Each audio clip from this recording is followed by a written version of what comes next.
An urgent call has been put out to international skin banks to help treat the dozens of people burned in Monday's eruption.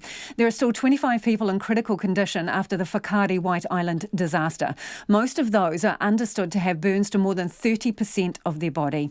Some have received lifesaving skin grafts, but New Zealand's own stores of skin tissues are running low. Earlier today, I spoke to Stefan Poniatowski, who is the head of the Donor Tissue Bank of Victoria, about how they're helping New Zealand hospitals. We had a phone call yesterday from the New Zealand Blood Service, who manage the skin stocks for supply to burns units in New Zealand, asking for some help with the provision of allograft skin for transplantation as a result of the mass casualty incident. And we were able to ship out some skin from here in Melbourne, Australia, in order to help with the patients who are currently being treated there. Forgive me, but it's something we don't normally talk about. So what volume of skin are you able to send? And I mean, how many patients can that be used for? We sent 10,000 square centimetres of skin, so we supply skin by area. And my colleagues over in Sydney at the New South Wales Organ and Tissue Donation Service were also requested to help, and they sent an additional 10,000 square centimetres. The number of patients that treats depends on the patients, obviously, how large they are, the size of their burn, whether they've got infected burns or not. So really, it could treat anything from 10 patients, and in the worst case patients, it might only be able to treat 2 or 3. So where does that skin come from?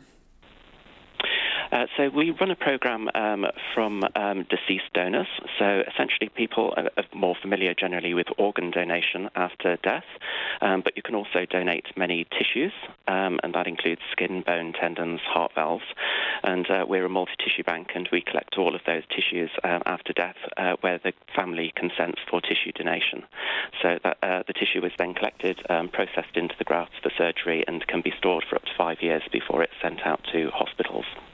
So that amount that you've helped us out with, would that be considered a significant supply of skin from your bank? Yes, certainly that is a very large supply, and certainly will put our stocks under stress. We are trying to release more skin now on the understanding that many of the patients over in New Zealand will be transferred back to Australia for treatment here, and that will include having to have grafts for surgery. So tell me, how you mentioned the storage. How long does this skin last, and can donor skin be used on anyone? Yes, we can use skin on any patients. The skin actually will be rejected, so it's a temporary biological dressing. The layers that we provide are essentially what's called the epidermis, which is the top layer, and a small layer of dermis underneath the skin. What will happen is the epidermis will be removed by the immune system of the recipient, but the dermis will actually incorporate and provide a nice healthy wound bed, essentially for the patient's own skin to be grown or applied over the top. So that's the purpose of the skin. So just to be clear, Stefan, the patient's own skin supersedes the donor skin at some point? Yes, so the patient's own skin will grow actually over the top of the dermis, which will embed within the patient's own skin. So they'll be almost like a sandwich with a donor skin in the middle. So how do you transport this? It's stored in liquid nitrogen, so we add a cryoprotectant which protects the cells from lysis as a result of being frozen, and then we store in liquid nitrogen, so very cold temperatures, below minus 150 degrees centigrade, and we can store it like that for up to 5 years before it's made available for transplant. But in mass disasters like this, obviously we need an awful lot of skin to be released all at once, and that's why it's handy to be able to have a significant reserve available for incidents such as this. And how vital is this, the skin that you've given us? The patients who need allograft skin, essentially it's a life-saving. So without allograft, essentially they're unlikely to be able to survive the burns.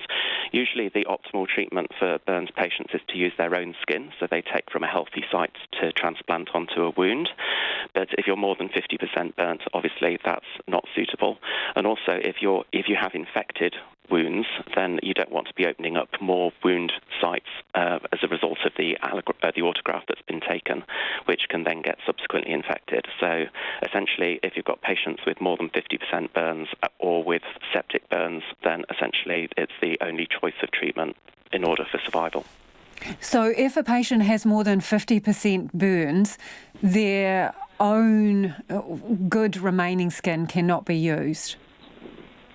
There simply isn't enough, because they'd have Right. to remove all of the skin from the rest of their body in order to put it onto the wound bed. So you're just transferring the problem from one area to the other. So yes, in those severe mass surface area burns, really the allograft skin is the best product to use.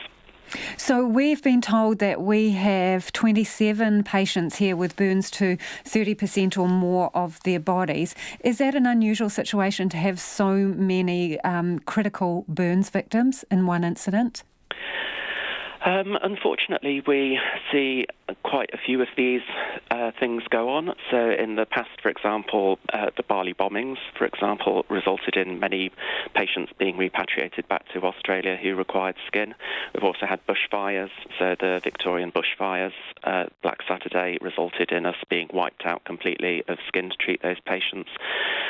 Similarly, we've heard of ultra marathons in Western Australia where whole marathon runners have been caught out in bushfires, again resulting in many patients. So unfortunately these days it's not getting unusual to see these kinds of incidents, but the reality is even the day-to-day burns from children tipping a mug of tea on themselves causes sufficient burns, such as that without the allograft skin that they're really in trouble. So it's the day-to-day burns, the cars on fire, small house fires, barbecue fires, explosions of paint tins, etc., that actually can also wipe out the skin bank quite quickly.